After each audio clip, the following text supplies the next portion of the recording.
তো ঘর দেখতে যাব, কোনো জায়গায় যাই না তো, ঘর দেখবে কিন্তু বাড়ির মানে পর এদিক দিয়ে আসছি আর আমি এদিকে হাঁটা খুঁজতে নিয়ে যাচ্ছি। আমার মুখের দিকে দেখছি, আমি মুখটা সোজা তাকিয়ে আছি, মুখে 800কে দেখে নিয়েছি খারাপ। আমি কোনো কথা বলি, আমার দরকার নেই।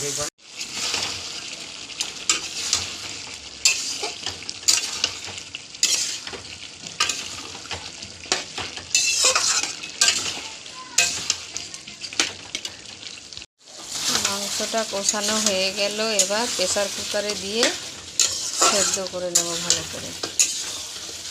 খাসির মাংস সেদ্ধ হতে চায় না কড়াইয়ের মধ্যে। তো রান্না হয়ে গেল, আর আমার দাদা আর আমার হাজবেন্ডের খাওয়া হয়ে গেল, এইটুকু বেঁচে আছে।